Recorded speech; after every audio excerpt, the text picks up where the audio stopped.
Today's episode is sponsored by our friends at PGX Grading Services, DGenX place to get your comics graded and in case, shipping nationwide, as well as our friends over at Sith Crush. Hey, why don't you join and get your own customized t-shirts?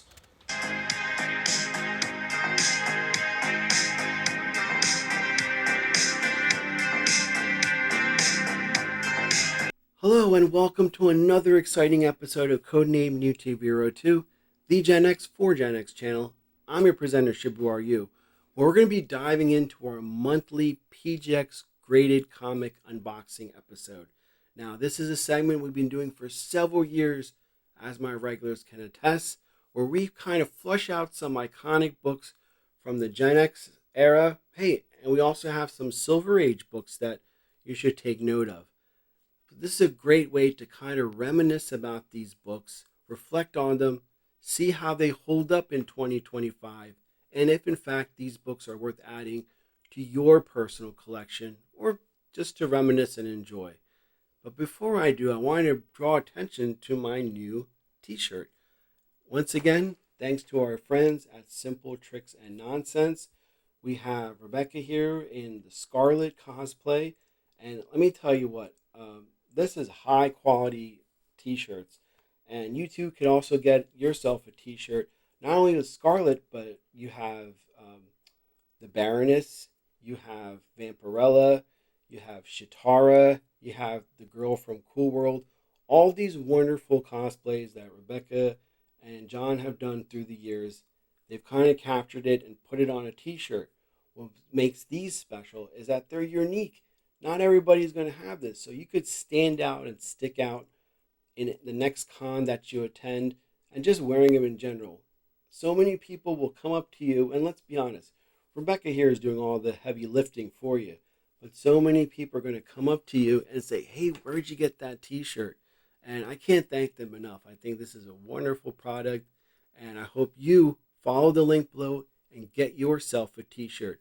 Hey, be unique. Be one of a kind. Check out one of these t-shirts and you'll be divine. Alrighty, now on to the comic books. Alrighty, so I think it's only fair that we go from one of my favorite gals to another one of my favorite gals. Last month we looked at the Dave Stevens cover of House of Mysteries issue number 11. Just so happen to have that right here, and we mentioned how it's been trending upward ever since that Dave Stevens documentary. And boy, anything with Dave Stevens right now has been kind of like trending upwards. And this is a unique one. I'm not going to go through everything that I did last month. But again, this is such a unique cover because Dave did it and it features Elvira. So he only did it this one time. So that's why this book has been kind of spiking on everybody's radar.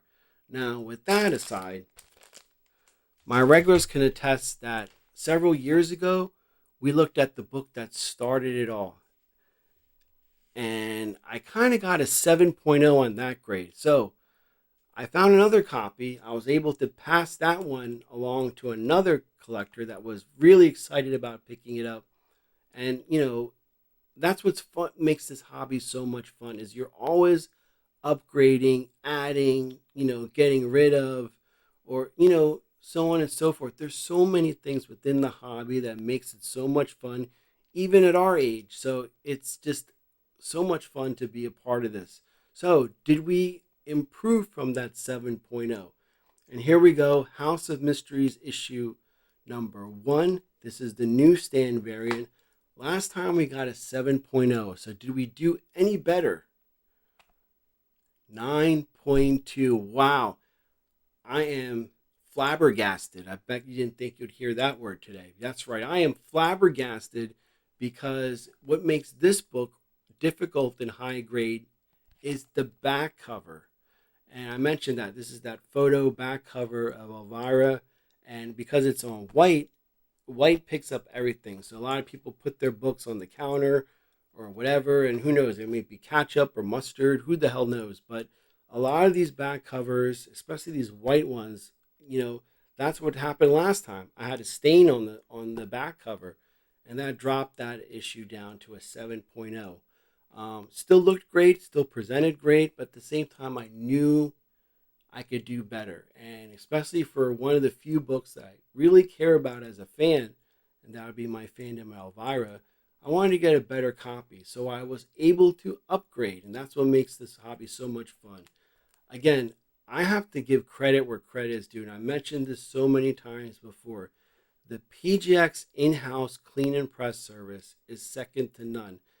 They really, really brought out the brightness, cleaned the book up, and you could tell, I mean, obviously right here, coincidence? I think not, but you could tell, especially that part, how much brightness, and especially the red and stuff. I mean, looking at that 7.0 versus this, yeah, you definitely could tell.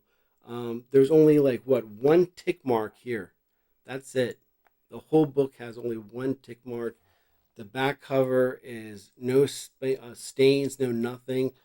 And again, this is just a wonderful addition to my collection. So, I mean, these two look really good. Next, and there's also the issue number 2, the one with the set where she's like a samurai or something like that. That's the weirdest cover of out of all the Elvira's House of Mystery series. But these two are the two big ones to pick up in this run, definitely. There's also, I think, Elvira House of Mysteries issue number 7. That's a good one where she's kind of like swinging on a swing, and there's like a haunted house in the background. I have that one too that I'm going to send to grading eventually. But I think those are 4 covers: the samurai one, these two, and that House of Mysteries number 7 are definitely fun books to get graded because they look amazing. Again, the stories inside absolutely suck.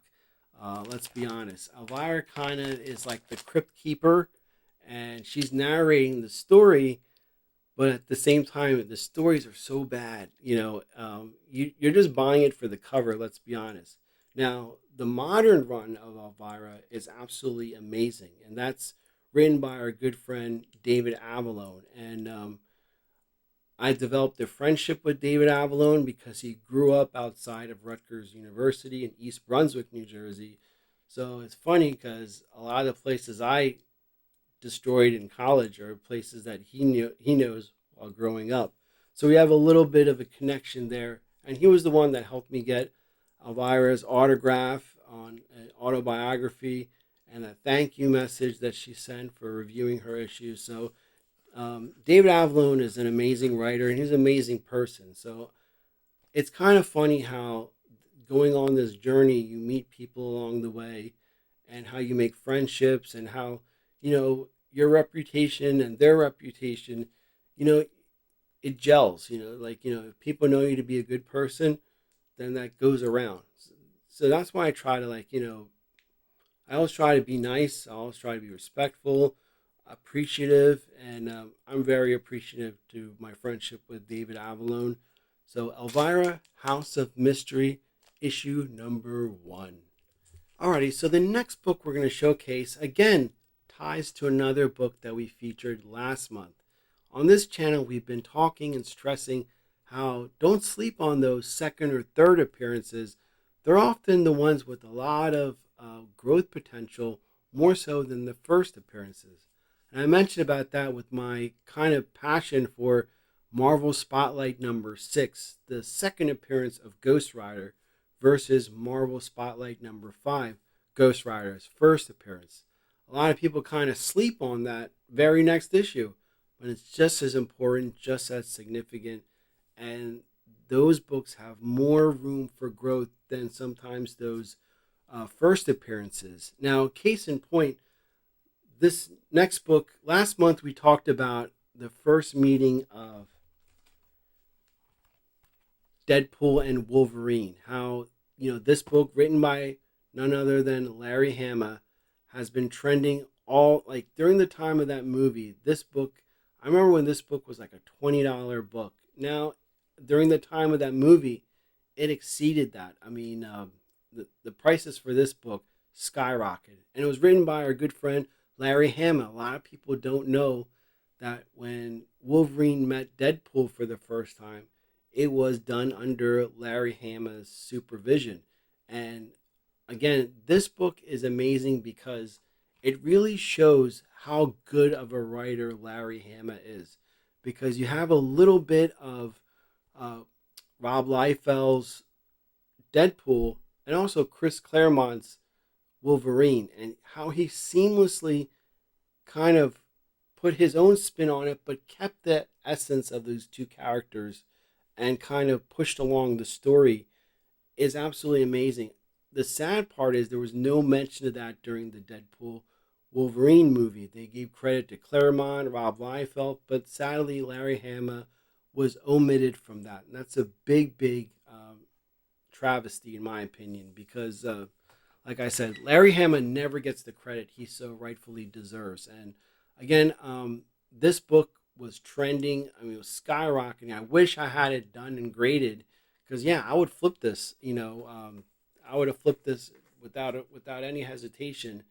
Um, well, actually, there's some because I do love Larry and I want to keep all Larry's books. So forget that. I'm keeping this one. But again, that's the dilemma you go through in this hobby. Should I get rid of it? Should I keep it? I don't know what the hell to do.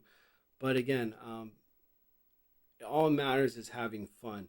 So with that aside, the next book isn't very expensive. We have New Mutants number 85, the first appearance of Deadpool, and that has been kind of like a modern day milestone. A lot of people pick that up, but the thing is, there's so many copies of that book. So the scarcity of it, I mean, there's not that much room because there's so many copies that are graded, and that book is readily available. That goes for this book too. A lot of people don't know that X-Force number 2 is the second appearance of Deadpool. And you have Deadpool down here, and they're going after someone named Weapon X, but not the Weapon X that we all know. It's another Weapon X.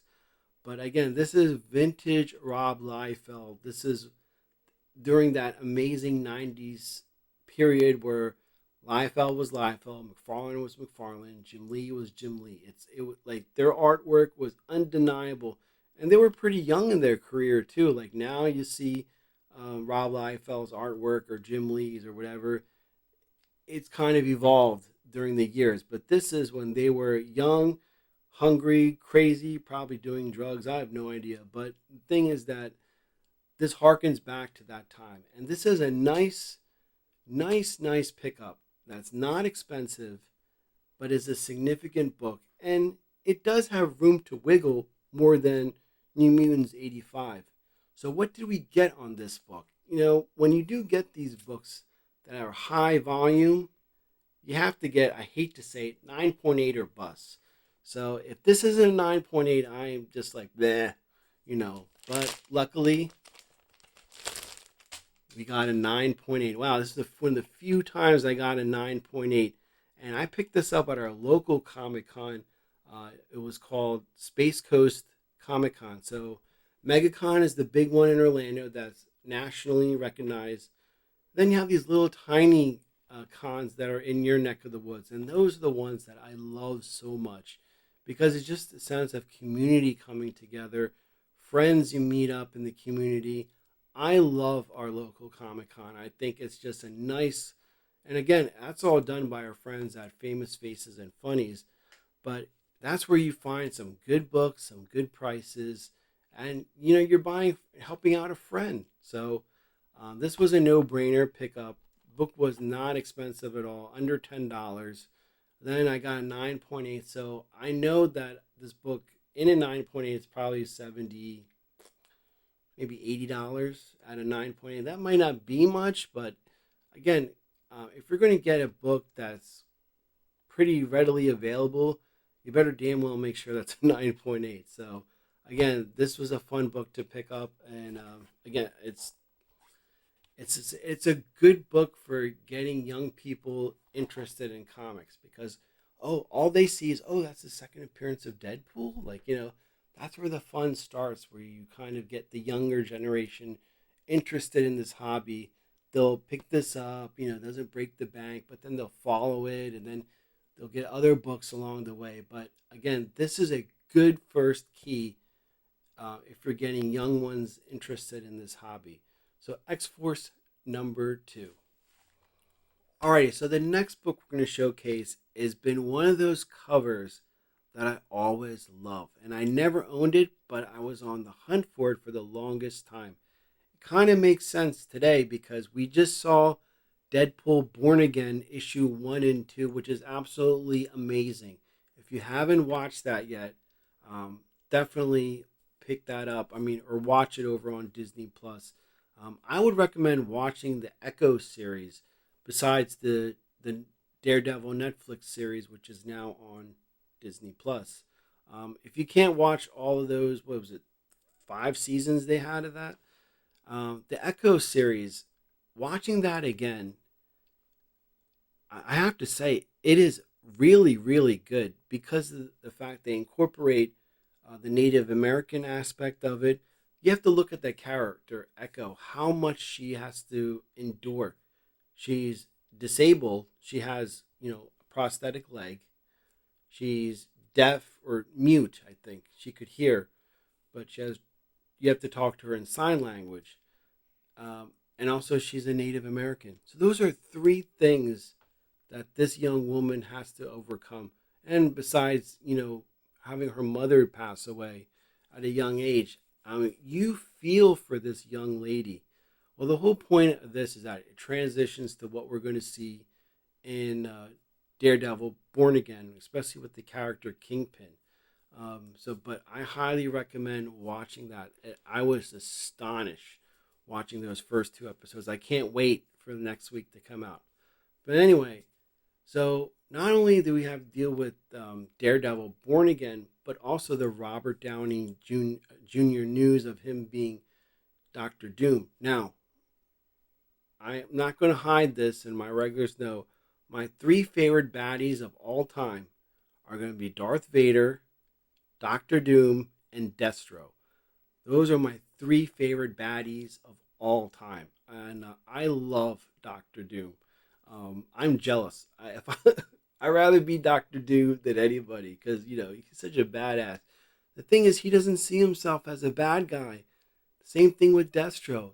And same thing with Darth Vader. That's the crazy thing about being a bad guy. They never see themselves as being the villain. And that's what makes those 3 characters so interesting and compelling to me. So with that said, this is the first time Daredevil goes up against Dr. Doom in Daredevil issue number 37. This is from 1968, and the story's done by Stan Lee, and Gene Collins, the one who does this cover. This book, if you guys probably know already, has 3 strikes against it. It has black, it has yellow, it has red. All of those colors grade terribly.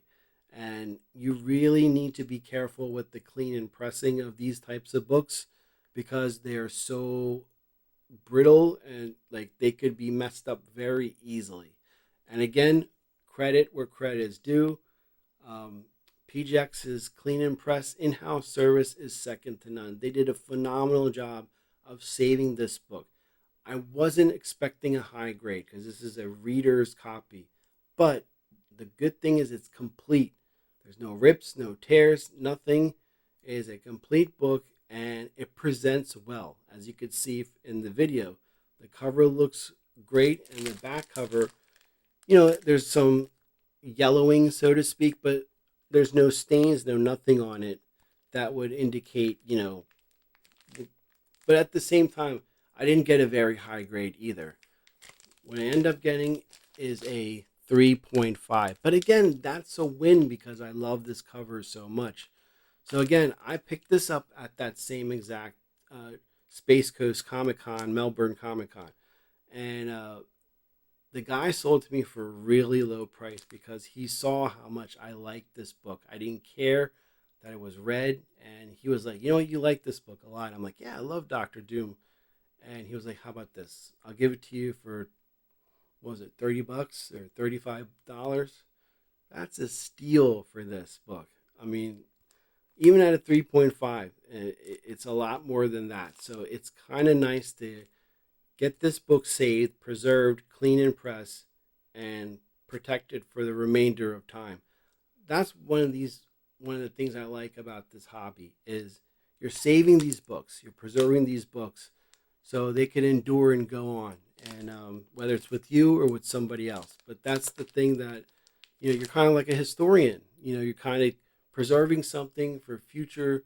If it's not you, somebody else to enjoy down the road, and you're doing a favor to the book itself. And this cover deserves to be preserved and marveled at.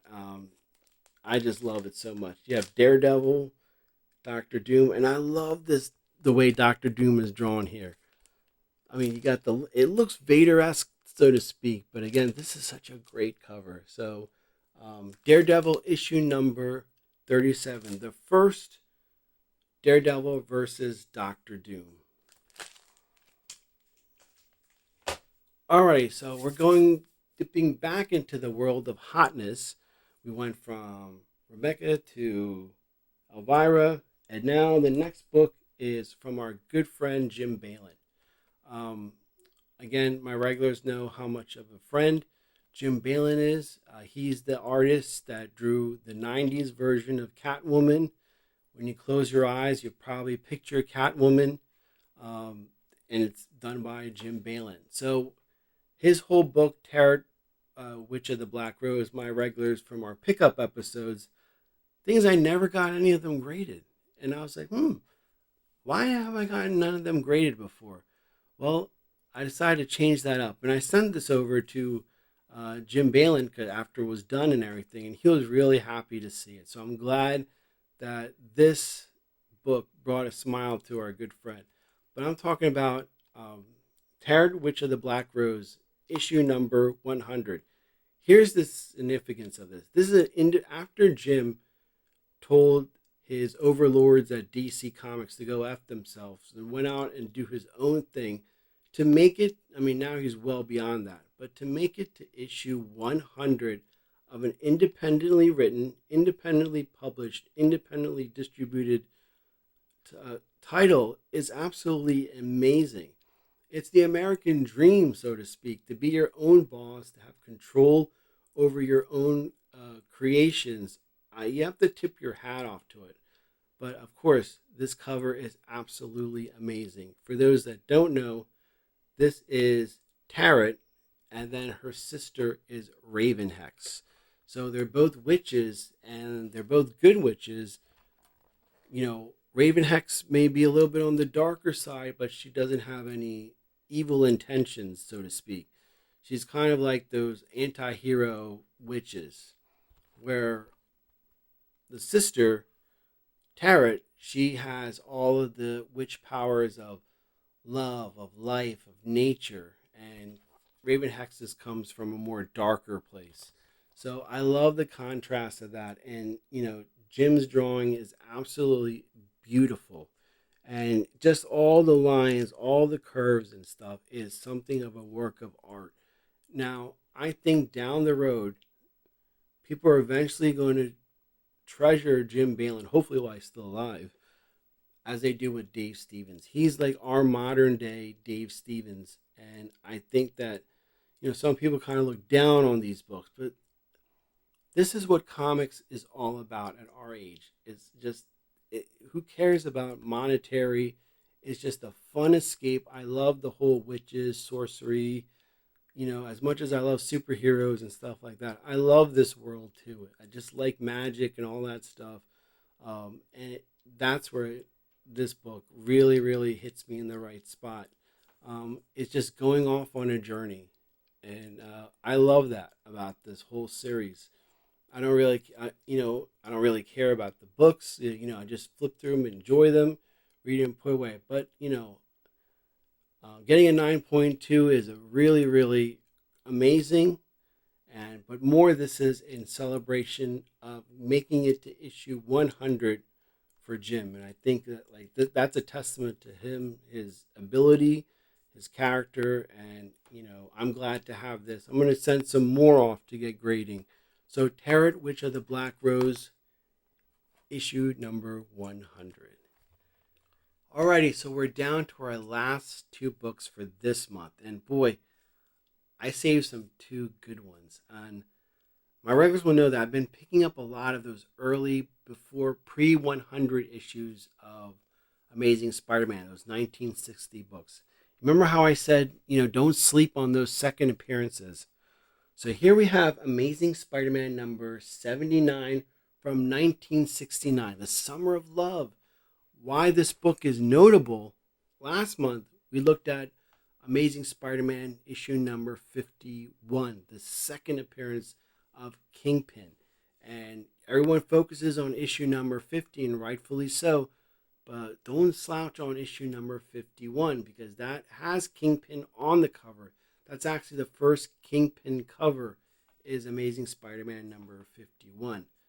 So this issue, 79, is the second appearance of the Prowler. And we got a 6.0 on it, which is amazing. Now, the Prowler is one of the few characters so far that has appeared in Into the Spider-Verse, so animated, and then also live action with was it Danny Glover, or what's Danny Glover's nephew? He's appeared in that. And again, not many characters have transitioned to both animated and live action. And again, Sony, Disney. So this is one of the few characters that has done that so far. But again, this is no slouch. This is the Prowler's second appearance. So again, and it's also a Spider-Man issue that's below issue 100. So I've been targeting those more just because I know that they have long-term potential growth, and they'll always be sought after. And it's important to pick up those books and get them graded and preserved for the long run. But again, this is another amazing cover. You got nice John Romita Sr. cover. Just his artwork. I mean, John Romita Sr. is the quintessential Spider-Man art. I know some people, last month we talked about Steve Ditko, our good friend, mentioned about Steve Ditko.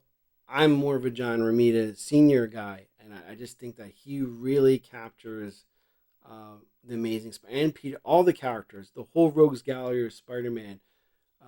John Romita Sr.'s artwork in that is second to none, in my opinion. And I love this cover. I think it's great. You have the Prowler throwing Peter out the window, J. Jonah Jameson like looking in disbelief because, to him, Peter's just an innocent kid who he just yells at all the time. And of course, the back cover, again, we have a little bit of staining on the very top. That's what I think knocked this book down. But there's not too many tick marks on the side. And the good thing about PGX, unlike CGC or other companies, you have the blemishes listed on the back label. So here it says multiple stress lines along spine, cover edge, spine wear, foxing. So other companies, you have to scan a barcode, go online, look it up. What's wrong with this book? But PGX is now incorporating that aspect in the very back of the books that they grade. I think that's the smartest thing any of these graders has done so far. And you get to learn more. Like, when you pick up a book raw, you could guesstimate what it's going to be. And when I picked this up, I thought it was going to be like a 4 or a 5. But, again, the Clean and Press service bumped this up to a 6.0. And I'm very happy. So far, I picked up a handful of those early Spider-Mans. I mean, we're going to feature some more in the upcoming months. But, I mean, it's a nice collection I picked up of early Amazing Spider-Man. And again, this goes straight to the personal collection. So I'm glad to have that. The next book is a Stan Lee Jack Kirby goodness. Now, with all of this going about the Fantastic Four, besides the, Doomsday and then,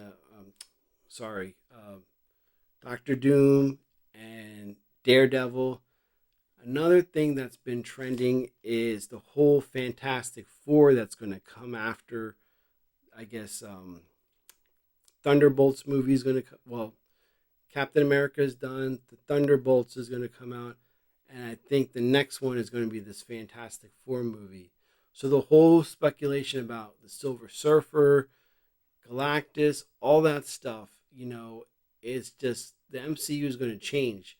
Hopefully for the better, because it's kind of been like, But this book is one of those books that, again, another cover that I've always coveted, and having to pull the trigger, spending over $200 on a raw book, like, $200 to $500 on a raw book, it is like, it is an investment. And at that point, when it gets to that level, it becomes an investment like a stock or bond. I know, as much as I say I'm against that, it's the reality of it.